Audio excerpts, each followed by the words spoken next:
Next one is from, let me see here. Harry Weiss.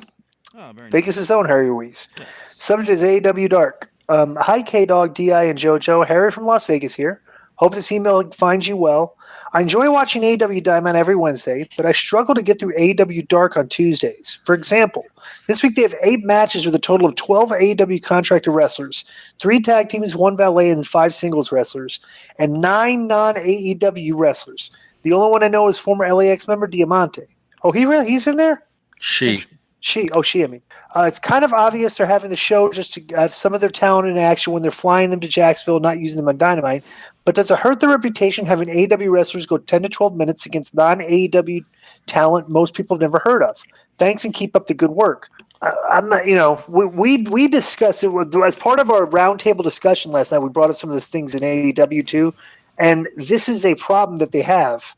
Is that they've kind of embraced the spot show model, in that like they're writing their TV shows as kind of like if you go to an indie show and you see like Joey Janela is going to wrestle Lance Archer and it's an indie show and they got 11 minutes and like you think, okay, we're going to see a good match between these two, right?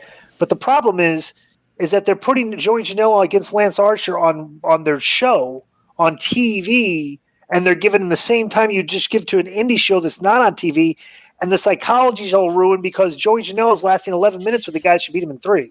And that's what they're doing on Dark. They're doing basically just indie shows where guys just go out and have 10, 12 minutes against whoever you wrestle and stuff. And there's no context of who's strong, which characters are stronger, which guys. It's just like everybody's just going out there doing their thing. Yeah, because I've been trying to figure out the formula is very easy, right?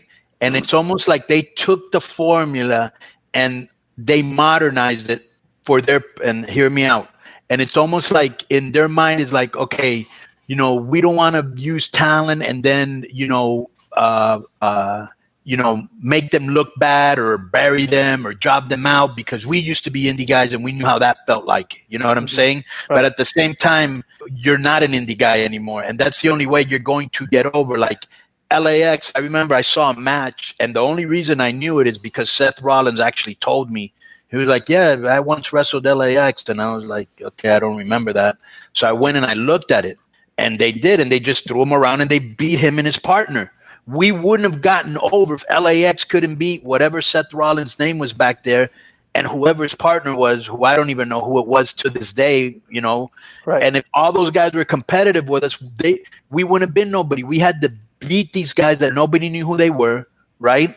Yeah. And then we had to go guys that had a name and start getting over on them, but it's a process. But if you're out there with, and I'm sure they hate this term, the job guy, but whatever you want to call him, underneath guy, not known guy, whatever it is that doesn't make you offended. Enhancement. But nobody knows enhancement talent. Nobody knows who the fuck this guy is. He's not even on your motherfucking contract. He's not even under contract. Why is he having a competitive match with your star? Why was that formula changed? Because to tell you the truth, bro, I'm looking at it right now and it's not working. It really isn't working. And you're hurting your own talent. You're hurting your stars because everybody wants to have a competitive match. Everybody wants everybody to look good. You got to roll through motherfuckers, bro. Let me give you a perfect example, right? Imagine back in WCW Saturday night tapings and the worldwide tapings, if all the matches against the job guys were 50-50. Right. When we did those matches, we understood we're the stars here. We need to look impressive. We take 80% of the match. Right. 70. So if it was 660, would be you're giving the guy a lot, make him pay. And I would do that sometimes. Like if I like the guy, if I'm wrestling Scott D'Amore, it's 60-40.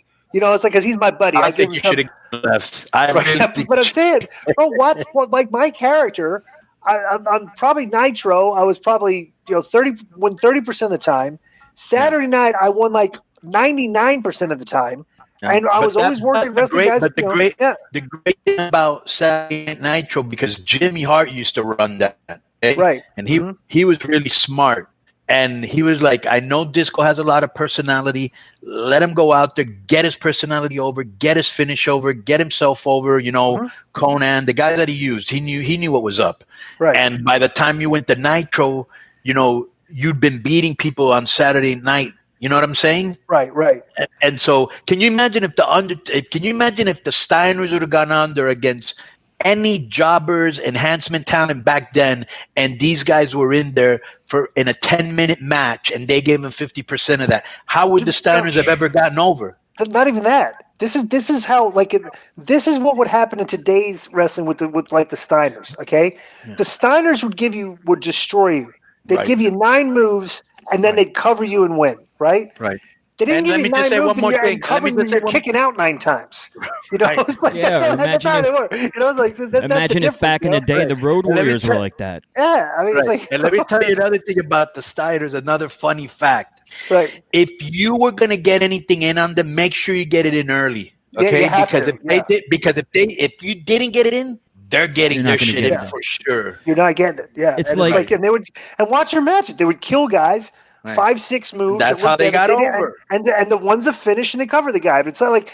But now it's like the people have this indie psychology of a match where they go into a match. It's like, okay, boom, faults here, 1-2 kick, and you're putting all these false finishes in. It's like, bro, you're supposed to just impose your will on this person, and just beat them. Not have all these false finishes and stuff. It's like that's what they do these days. Get your guys over because there's nobody there that's good enough to really get. Jericho can make somebody.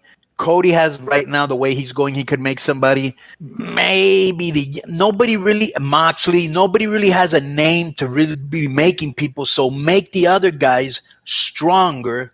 Okay, like the Young Bucks. Maybe their fan base really likes them, but they're not real strong names yet, like Chris Jericho is on American TV. Right. Get the Young Bucks stronger. The Lucha Brothers, whoever it's going to be, the FTRs, whoever. Then they start giving the rub to everybody else. Yeah. Don't make them competitive right now. And you'll see. And you would think, just one last thing, Joe, Cody grew up on that formula, and so did the Khan's son, Tony. Yeah. Yeah, and you'll see. Why'd they change it? It's it's a running pattern through our emails too, where people are asking that. Why haven't they done more with the Bucks and Kenny? What's going on? What's the hold up? That kind of thing. Let me tell you. Okay, bro, Meltzer. Kenny should be undefeated. Dude. Yes, he should. Not even this. This is the problem. This is where Meltzer screwed up. He thought those guys were stars. Like stars, like, okay, they're on national TV right now, and like everybody knows them type stars. Right. It's like, no, that's not.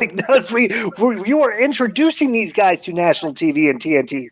Not like everybody already knows them. Their fan base knows them. Their fan base knows them. But there's 100 million Americans that watch. Right. Like, Bro, let me tell you the first time. We saw the Young Bucks. Well, I went to the show. EWG, okay, a while back, and we were looking for talent for Lucha Underground, right? So I brought Dorian, my boss from AAA, and I brought this guy Chris DeJoseph, who ended up writing for Lucha Underground. Yeah. Okay, and I told them who we needed to sign: Ricochet, Brian Cage, the Young Bucks. And when he saw the Young Bucks, he was like, "Who the fuck are these guys? And who made their gear?" Mm-hmm. Like he thought like their gear was very JoJo. I go, no, they're just kind of like, the Rockers, the Hardy Boys type look. It's kind of like an homage, And bro, he was not entertained by them. They really didn't get over with him that much. You know what I'm saying? Right. And that's my point, that they're not seen as stars to people that don't know who they are yet. Right. You know what I'm saying? Exactly. Yeah. The next one is from Javier or Xavier. Subject is D Elite. What's up, Conan, JoJo, and the? Oh, this is disrespectful. Okay, this is a disrespectful name to give me. Right? What's up, Conan, JoJo, and the Conversation Terrorist? That's not a bad name. Did you guys see the Elite versus Jurassic Express? AEW is built on the Bucks, Omega, and Jericho. Jericho's definitely pulling the weight, and Cody doesn't look like he's having any trouble taking advantage of his position. Why are they benching their 3 biggest stars? I know they want to get the roster over in the beginning, but it's been a year already. See what I mean? We got a lot of that where people... Yeah, we talked about that, right? And before the letters and in the previous letters, I mean, maybe it's because people are bringing it up. You know, it's like Right. people realize they're asking questions. Right. Why are these guys not? You know, it's okay. Well, Right. They're not being pushed correctly, bro. They're making every match competitive, and therefore they don't stand out, and they're too busy trying to be competitive with everybody else and trying to give them the rub. You know what I'm saying? Yeah. Get yourself over before you give the rub. Right. It's like you want to tell those guys you're giving them the rub. It's like, bro, you guys need a rub now. Yeah. It's like you came in thinking that like you were be able to give the guys a rub. Right. You needed to get over first. You know, so I was like, yeah. I couldn't believe when someone told me last night. I can't remember if it was one of you guys or someone on the round table that Kenny Omega actually begged off from Marco Stunt. Yeah. I was like, oh, just my like God, one that thing is after another with this brutal. character. It's just